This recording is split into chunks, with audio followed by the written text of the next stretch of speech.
संगत का हमारे जीवन में काफी अधिक महत्व है। संगत सही रहेगी तो हमारे विचार सही रहेंगे, और विचार सही रहेंगे तो कर्म भी सही रहेंगे, और जीवन में सुख शांति बनी रहेगी। इसलिए सत्संग करते रहने की और अच्छा साहित्य पढ़ने की सलाह दी जाती है। सत्संग हमारे जीवन पर कैसे असर करता है, इस संबंध में गौतम बुद्ध की एक कथा प्रचलित है। जी हाँ मित्रों, आपको हमारे चैनल बुद्धा वाइटलाइजिंग में बहुत बहुत स्वागत है।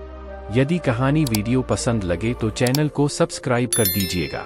आज का कहानी का शीर्षक है खुद को कैसे बदलें। जी हाँ मित्रों, इसे एक कहानी के माध्यम से समझते हैं। बात उस समय की है जब गौतम बुद्ध काफी प्रसिद्ध हो चुके थे। वे रोज प्रवचन देते, जिन्हें सुनने के लिए काफी लोग पहुंचते थे। प्रवचन सुनने एक लड़का रोज आता था। वह गौतम बुद्ध की सारी बातें बहुत ध्यान से सुनता था।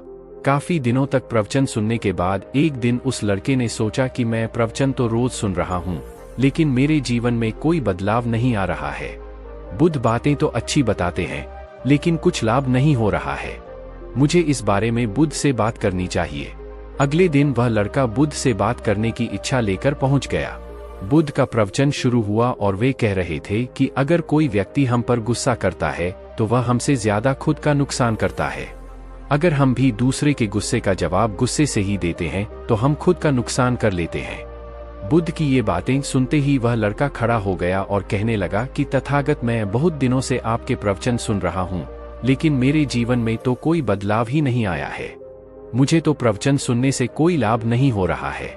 बुद्ध ने अपने प्रवचन बीच में रोके और उस लड़के की बात सुनने लगे। जब वह लड़का चुप हो गया तो बुद्ध ने उससे पूछा कि तुम कहाँ रहते हो। लड़का बोला कि मैं श्रावस्ती में रहता हूँ।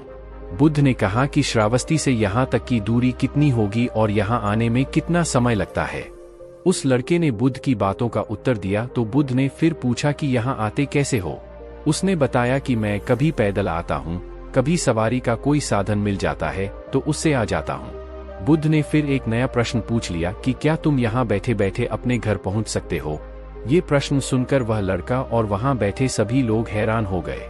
लड़के ने कहा कि ये कैसे संभव है, मैं बैठे बैठे कहीं और नहीं पहुंच सकता, इसके लिए तो मुझे ही चलकर जाना होगा।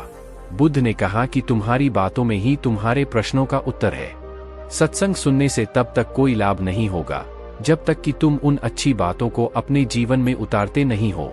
जब तक तुम अच्छे काम नहीं करोगे, इच्छाओं का त्याग नहीं करोगे, बुराइयों से दूर नहीं रहोगे, तब तक तुम्हारे जीवन में कोई बदलाव नहीं आएगा। सिर्फ प्रवचन सुनने से, यहाँ बैठने से जीवन में कोई बदलाव नहीं आएगा। बुद्ध ने आगे कहा कि अगर तुम कोई अच्छा करना चाहते हो तो उसके लिए तुम्हें प्रयास करना होंगे, विचार करने से काम नहीं होगा।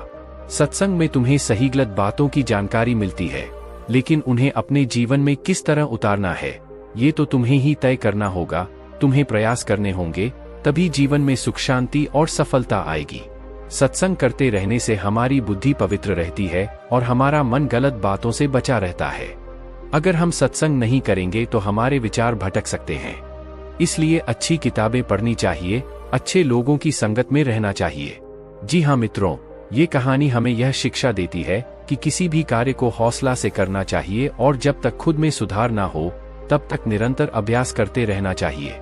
खुद को बदलाव लाने के लिए खुद को जागृत होना पड़ेगा, तभी संभव है, अन्यथा धरे के धरे रह जाएंगे। मित्रों, आज का कहानी वीडियो आपको कैसा लगा? उम्मीद है बढ़िया लगा होगा। आज के कहानी वीडियो में इतना ही। धन्यवाद।